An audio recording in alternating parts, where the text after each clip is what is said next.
Here we are. I hear that beautiful voice. Kevin. Let me see that beautiful face, though, Joel. You got to turn your camera on. Kifk. Yes. Sorry for all the ambient noise in the background. I'm running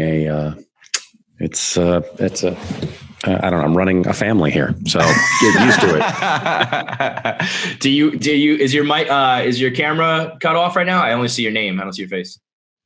John, can you see me? I can't. I see Joel. If you go to bottom left, there should be a camera icon. Sometimes it has a red strike through it. There we go. There he is. Why did it do that? Didn't do it on the last two, so what the hell's going on with you guys? You sound very calm and soothing right now, Joel McHale. It's my Barry White pandemic voice. Yeah, apparently. Yeah, I have a very large microphone that I asked for the velvety fog setting on the microphone. So, are you running a family at home? Are you running homeschooling? Yes. I'm doing all the educating. It's very, very religious. Very watch out. You're making them kneel on beans when they get a question wrong? Yeah, I slap them across the wrist with a ruler like the nuns used to do to me. No. Your kids they're kind of in that range where you kind of have to teach them, right? What are you, 12 and 15? 12 and 15, but the worst. Zoom school is not conducive to educating people. I'm super ADHD and dyslexic, and my boys have some of that, so it's fun. Good times. They hit the genetic jackpot. I'm like, you're welcome, kids. Yeah. My wife is not those things, and she's like, thanks. So. Well, that's like you sit them down and you're like, listen, you'll be over 6 feet tall, but maybe you can't read good. You like superhero body, right? You got superhero genetics, superhero body, and also you like to run around a lot, or whatever. Yeah, there's a lot of That's I'm trying to make them male models. That's trying to breed them, and maybe a little eugenics, no big deal. Yeah, the project. It is definitely it's fine, and we've gotten used to Zoom school, but it's just not the same. No, man. My kids are much younger. They're 4 and 2, and we put the Zoom on, and it's just we just put it on, and then they run away, and we're like, whatever. Yeah. You're not gonna. I mean, my kid has music class, and it's fine, but it's good. I'm glad they're doing it, but there's so many distractions around that it's hard to keep anybody. You can't even blame them, right? It's I can't even focus. Right. So right. How are they? So on top of being now a teacher, full-time dad, you're a busy dude, man. You got the new podcast, you got new shows. You might be the busiest guy in Hollywood right now. Seriously. That's right. Well, my goal was, because all the A-listers are taking it easy. They're like, oh, great, I'll take a vacation. And they all are just relaxing. And I being, like a D plus. Oh, stop, Joel. I got up to B- at one point, but a D, maybe a C. I'm like, I'm going to fill in this gap while this pandemic is happening. And are you regretting it yet? Oh, yes. This is it. We all did this. Everybody we've talked to, a couple of our colleagues, we all came up with new ideas. We were going to be the heroes. We're going to fill the void of sports. We're going to give you more content.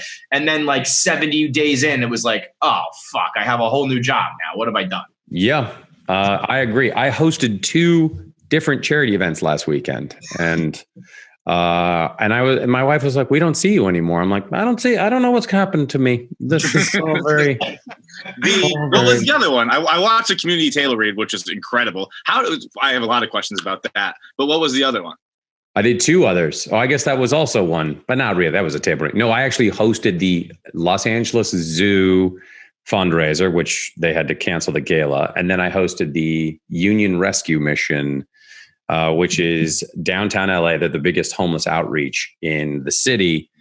And so obviously all the galas were canceled, but they learned very quickly that when you host something either over YouTube or Facebook, or even they rented a satellite truck for one of them, they saved so much money on the gala, because those things, you got to rent ballrooms and you got to get bring all that stuff in, and it's like $500,000 starting, if you want a nice fancy one in LA, and they're like, we don't have to do this anymore. We can just do this. It's way more cost effective. So I'm glad people, at one point the zoo website crashed because 150,000 people were watching it.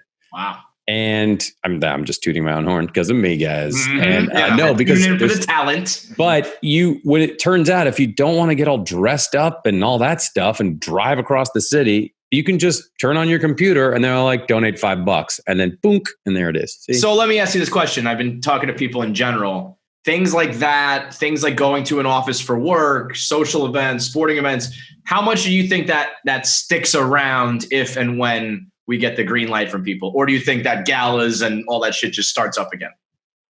I think it's going to be very different. I think once the vaccine is found and distributed, things will go back to like sporting events will. But I think every day, the more people are online doing their jobs, they're going to go, this is better than taking a 2-hour train ride from Connecticut to Manhattan. And I think like businesses, especially like the banking sector, they're not going to need buildings anymore. Mm-hmm. And I think that this is I really do think it's a huge moment in our, in the culture and on the planet, at least for like America and Europe and Asia, where they're like, oh, you don't have to do any of that stuff. For people that have jobs that could be over just in their homes. And that, I think that's it. You obviously, there's going to be Jeff Bezos is going to make so much more money than he already has. And, once flights open up, there's going to be a lot of that. But I think this is going to be a huge reshifting, and people can live in Nebraska and work in New York.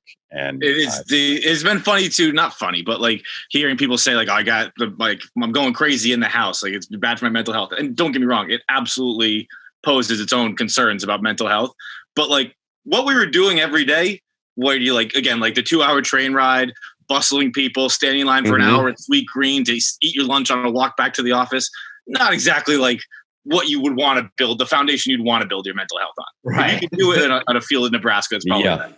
It does seem like when people, this is such a answer that is like when people like, I can't, like before I had any success in acting, people thought I was nuts. My friends were like, what are you going to do for real? And I'm like, no, this is the plan. And then I was always like, doesn't it seem crazier that you would just go to the same spot for 8 hours a day and come back and do that your entire life? That seems weird. Mm-hmm. I guess it's all weird, but yeah, no. So yes, I think you're right that like when some of the especially in a big city, that some of the commutes, I just was like, oh, I don't think I could ever really do that consistently. I'd have to just go into the woods somewhere and. I'm the opposite of a woodsman, but we always like when we had an office in Boston, and then I drive in, and I remember like every day I'd get home just angry, and it was like, this is crazy. I would beat the shit out of my steering wheel. Mm-hmm. I'm a very level-headed person outside of the car. Behind the car, it's like punching the roof, punching the steering wheel. It's always like the episode of Always Sunny when Dennis and Mac moved to the suburbs. I was like, that's exactly what it was like, where you can't ever unwind because you're too angry when you get home because of that person who didn't merge quick enough or whatever it is. Like, right. Staying here is pretty good. It's funny when you're telling your story and it was like, I would beat the shit out of I was like, oh, where's this going to go? I was like, I wonder if he's going to have a job in about 2 minutes. And you're like, the community table read was transition. It's good. Yeah, that was. I watched that and it was unbelievable. My number one question: how'd you get Pedro Pascal? Gillian texted him. Easy. And yeah, she knows him. They work together. I know him. I've known him for about 5 years, and I've been talking since the table read because I think he felt like he had screwed up because he was laughing so hard. Right. But I was like, dude, it was the funniest thing in the whole thing. See, I was going to say exactly that, where I thought it's such a unique thing to see. I've never seen a table read ever. But like seeing someone who, I don't know if he's reading the script for the first time or if he'd seen the original episode or whatever, but where he was trying to act with the real actors was such a funny dynamic. And him trying to say the sperm was coming every time was, I mean, it was 10 out of 10 stuff. It was some of the best content in quarantine, I thought. Yeah, no, it was his genuine reaction was remarkable. And we asked Walton Goggins if he could do it because he played the original role and he was unavailable. And that's how we got past Pedro. And he was just Pedro Pascal to reference Chevy Chase's semen like 8 times. Yeah, over and over. I mean, we had the Mandalorian. So that's right. If only he pulls out a canister of semen during the next season. With Baby Yoda. Baby, yeah. You've also got, I believe your podcast, I would have to consider Ken Jeong is my arch nemesis. He is. Oh, he is? Oh, yeah. Oh, yeah. Big time. Oh, okay. I'll let him know. Ken knows. We've had Ken on a handful of times. Yeah, he's my arch rival and he's a real motherfucker to me. And honestly, last time you came on our show, you just undressed us and psychoanalyzed us and clowned us too. So honestly, the Darkest Timeline duo might be my, I hate you guys. Yeah. Well, all I would say to that is winter is coming and we're trying to actively put you out of business. Yeah. I have a problem with this. Like I yelled at Whitney Cummings over this when she started her podcast. Like, no, you guys are famous. You're rich. You're successful. Stay out of our lane. Oh, you know that there's rules to this? Yeah. Like you can't do this. There's only so many advertisers. You get the fuck out of here. If you're not doing a podcast in quarantine in a childhood bedroom like I'm doing right now, you don't get to do it.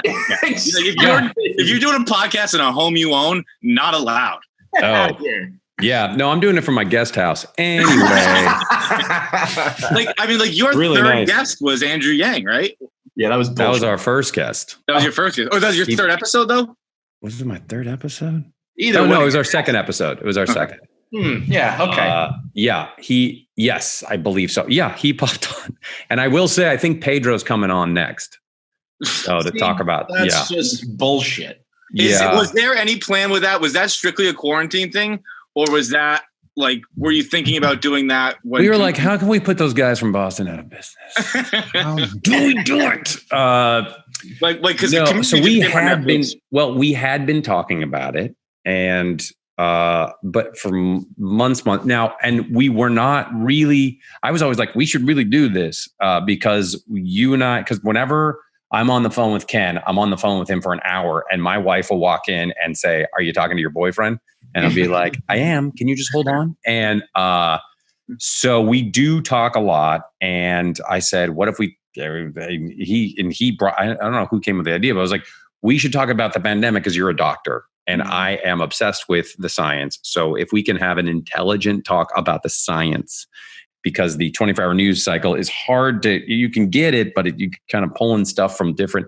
So I was like, let's just talk about hard science. And then we'll bring on community guests, but we're not going to watch shows back. We're not going to go, well, so we weren't going to do that because I think I would be terrible at that. But that's how it came together. And our schedules got immediately cleared. But Kevin, as you were saying, the schedules are so full. I've never been busier in my life. It's weird, right? It's a frenetic busyness because your kids are always around and you're trying to do work. So your brain is always on, as opposed to even when you're sitting in your car punching the ceiling, you're alone. Mm-hmm. And you never realize how not quiet your house is until you're trying to do a podcast, or until I imagine your kids are doing their music lesson in the other room. Oh yeah. I can hear absolutely everything in this house at all times. I'd never realized that before. And There's no, you go to work from, relatively 9 to 5 and then you're off. This is just 24 hours. Cause it's just, if you have a computer and a phone, you're doing content. Or when was the last time I saw you guys in New York?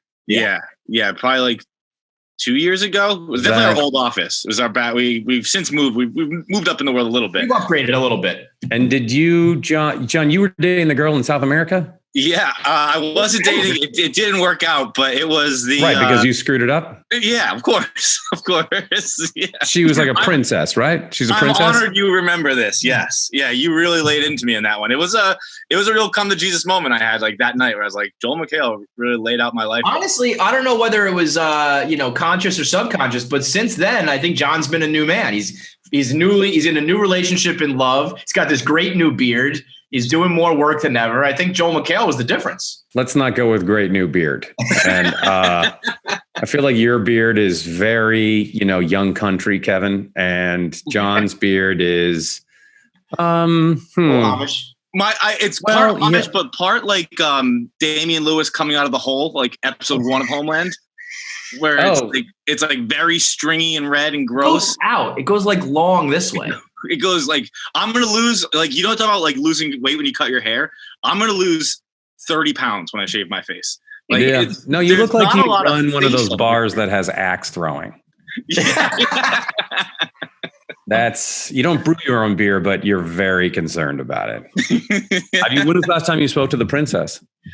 Not too long ago. We keep in touch, but it's not, she's still down there. And you just were not going to ever move there. No, I wasn't ever going to move there. It's a dangerous place, Joel. It's not the greatest. Yeah, but you would have been well protected. I would have been, yeah. But I'm in a relationship, Joel. She was a billionaire, right?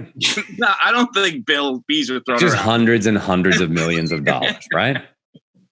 That's a lot of bulletproof SUVs. It's at least 4 because that's what picked me up at the airport. 4 of them showed up to get you. Yeah, caravans. An 8-man crew picked you up. It was. I don't know if it was exactly 4. It was more than 1. Let's say that it was more. And than her one father part. never tried to kill you after you broke up with her. No. Not yet. Impressive. It wasn't even a breakup. There was no breakup. There was no relationship. It never worked out. But what I want to talk about is Stargirl. I'm not letting you hijack this one again. So if I asked her the same question, there was never a relationship. There was never a commitment. Would she say the same thing? Oh, absolutely. Absolutely. Yeah. Kevin, I can answer that one without blushing. Kevin doesn't believe it. No, I'm dead serious. I believe that I believe him, but I also, girls are always on a different page than the guy on these things usually. Yeah, I don't think so. I think there was never like a relationship or commitment like that. There was probably a desire from both parties, but it just logistically doesn't work out. Who did she marry? Nobody yet, but you know what? That's it's a good question. She's very mysterious. I don't know. She doesn't use social media. She's much like Stargirl and Starman, right? They use social media. And does she have a power staff?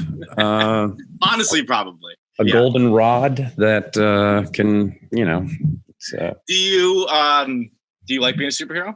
Are you? Because I hate it. Come on, there's a lot of pressures that come with being a superhero. You can be Jeff Winger, where you're like the cool bad boy, and that's kind of that's an easier thing to live up to, I think, than a superhero. For me or for I have a lot. Well, no, for the superhero thing, I can literally fly. So I mean, the character you're portraying, I feel like Jeff Winger is very Joel McHale. I don't know if you're a superhero. Well, tell my wife that because I don't sleep around and I'm not single and I. You know what I mean? No, I know what you mean. I have a very minor role in a very cool series. Jeff Johns, who is like the king of comic books, he wrote it and he asked if I'm not spoiling anything here. My character dies in the first episode, and you can tell that happens because it's in the trailer. I was going to watch the trailer. I knew that. So I'm not spoiling anything. And so I was just honored to be a part of it. I had always, like Luke Wilson and Amy Smart. So, I mean, those were, Idiocracy is one of my favorite movies. So I was very happy to be working with them. And so my time that they were there for 6 months, I was there for like a week. So I'm just happy to be a part of it. And I got to, I think I had more fittings than I did days on set because getting those suits right is very difficult. I think I literally went there 10 times before it was ready. And then they made 3 of them. And then they just tore them apart as I got stabbed and beat up and all this stuff. So it's really, really, really fun. I can't recommend it enough. So are you a comics guy, Marvel and the like all the movies, or is this just a role? Oh yeah. With the 12 and 15 year olds. Yeah, I'm sure. Yeah. I mean, the Marvel movies, I think it started with Chris Nolan's Batmans, and that really changed comic books, and of course Iron Man, and our comic book movies. And the quality of those movies is so high. Like the Marvel movie quality is so good. Mm-hmm. And I don't care when I hear people go like, well, it's just all these movies now, and there's no independent films or there's no mid-size films. And I'm like, this is our complaint. And our movies are too awesome and too expensive. Too good. And if the Marvel movies had been bad, people would not really have gone to them as they do. Right. And they're remarkable. And they also figured out, I mean, I think this is why the Russos are the kings over there, and Taika Waititi. They're so funny, and there's such good comedies. And there's a lot of comedy in this. If you watch my death scene, it's just a bunch of jokes going back and forth, and then I die. So I really had a good time. I think I've gained some weight since I put on the suit last. So I literally have thought, if that comes back, we're in trouble. I was thinking about it as you were describing like the fitting sessions. Cause like if I'm putting on a t-shirt that I'm going to wear 5-10 times or whatever, I'm looking in the mirror an awful lot at the store before I buy it. Are you as judgmental in a suit, or is that more like the costume design who is like, look, this is a little. No, I will say this. I came in ready. I had lost some weight. It was just a happy accident because in August, I got the job in January, but the August before, I basically cut down almost like 25 pounds, and I worked out every day. And so I came in there, worked out great, because they were like, this is the right size you should be for this character. It's good. And because they have the problem of they have problems people gaining weight, and then they have to basically build a brand new suit. And same thing if you get really too skinny. Anyway, no, it worked out. But I said, what do you do if you get someone who's really big? And they're like, we just have to make the muscles even bigger to make up for, the excess. Anyway, I don't think I'd fit in it now. So I would have to cut, I don't know, probably 10 pounds. So that can't be fun. Like the stress you must have carried going into that fitting session. I'm panicking for you right now. That must have been. No. I walked in that fitting session and just went fucking nailed it. And I walked through the door and I'm like, you're welcome. And that's the difference. Well, it's good. I'm really in it, not very much, but I saw the first 5 episodes and it's great. And the gal Breck Passenger is really good. Breck, I'd never seen that name before. I didn't know how to pronounce it as I was reading all the reviews today. But yes, she gets. She was 20. She turned 20 on set. Like the day I was there, she turned 20. It's crazy. She's a badass. Speaking of badasses, before we let you go, we also talk about Becky real quick. Yeah. The trailer for Becky dropped. I would describe it as Home Alone meets American History X. It's funny you said that because we were making Home Alone jokes about it. Like, but that's probably the best one I've heard. So you win. I'm stealing that. That's good. Wow, look at you, Johnny. That's good. Where did you talk to Kevin a lot on set? That was said, like, I think in the opening shot of the trailer, you see the back of Kevin's head, which is a swastika. And I've never seen anything like that from Kevin James. Did he like mention what made him decide to go in a role like that? Well, I never said, hey, why do you want to play a Nazi? I never asked him why, but the scary one to play. Yeah, I don't know what his decision process was, but What if you asked him? He just said my politics. Yeah, if he was just like, they've had some good ideas, I'd be like, whoa. Finish the job. Oh my. Or he was like, this is the lost episode of King and Queens that I always wanted to make. And so it was funny. Like he's in full swastika, like full outfit, really intimidating looking. And he got the Netflix role as like that NASCAR crew chief thing. And I was like, hey, Nazi, congratulations. And, but I think he took it because those filmmakers, there's a really good movie called Bushwick starring Dave Bautista and Brittany Snow. And it's so great. It's really worth it to watch on Netflix. It's bonkers violent and Dave Bautista is freaking terrifying. And I read this script and I was like, oh, the script's really good. And if they do it their way, it's going to be nuts. Because the scenes where the dogs are attacking people are pretty wonderfully crazy. Dude, the whole thing seems crazy. Even from right away, obviously the swastika, and then just him describing the dogs to you and your wife. And it's like, oh boy, this is a lot here. Yeah. It almost reminded me of one of my favorite movies in the last 10 years, I think, Green Room. Green Room was one of my favorite movies of all time. It's an unbelievable movie. And it kind of felt like had the same vibe to it. So I'm very excited for Becky. Yeah, I those guys and the posters are great. Those guys really know what they're doing. And my character, well, you'll see what happens. But it was going to be at the Tribeca Film Festival. And obviously I guess it happened virtually, but I was really looking forward to seeing it in a big screen with a bunch of people watching Lulu Wilson running around, gouging people's eyes out. And there was another like, we don't want to hurt you. And it's like, no, but I want to hurt you. I was like, hell yeah, Becky. Yeah. I think it was so brutal. I think at one point they had to reshoot some scenes that were like to make her look less sort of like insane, but I was like, make it more insane. Right, but they know what they were doing, so I not going to tell them, something else. But I was just very excited to be. Yeah, I sound like such. I was like, I'm very excited to be working with them. But when you see what happens, you'll be. I thought for a second in the trailer you were about to go Born Ultimatum or something, because in the trailer they think they try and come in and then you move do a hand move into their chest. And then the next cut, you're getting up off the ground.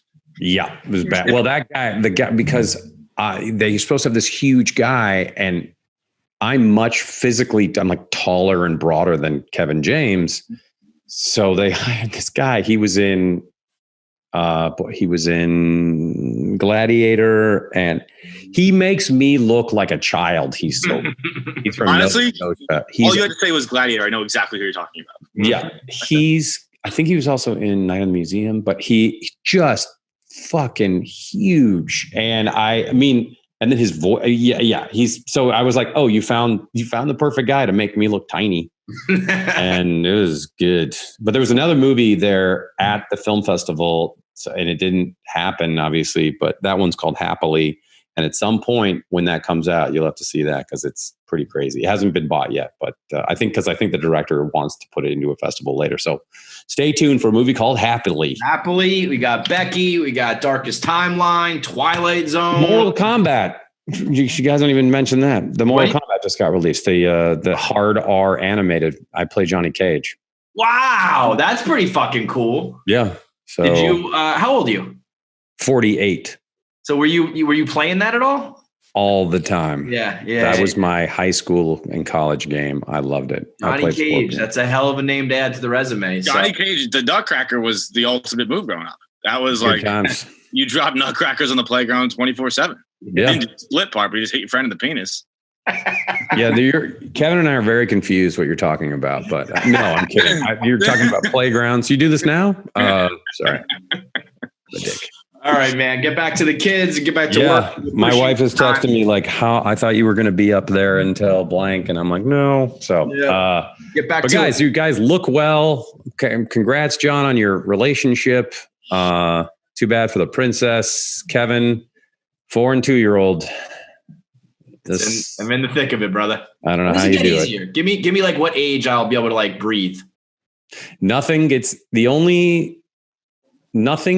So it's all just changes because there's new stresses that weren't there before. Right. The jailbreak of 24 hours a day goes away. It really does. You start getting more free time, and they become adults. Right. Or they become, so you definitely, and then until this pandemic, it flips like that where they're gone all the time. Right. That comes so much faster and I hate to say this because you hear, just like enjoy each day you're with them, because it always like, oh, it's going to go a lot faster than you think. Yeah. And it goes so fast. And then all of a sudden they're like, hey, Dad, what? Why do you say fuck so much? And I'll be like, all right. Shut the fuck up. That's why. That's right. You make me say it all the time. Well, thanks for the words of wisdom. Thanks for the time, and good luck with everything. Yeah. Thank you, Joe. Thanks, you guys. I'll see you in 2 years. Yes, sir. I'll see you at the wedding. You'll be invited. I'll be there. I'll be the officiant. Be great. Beautiful. Hold it to it. All right, you guys. Thank you. Clean up your room, John. Okay, cool. All right. See you guys.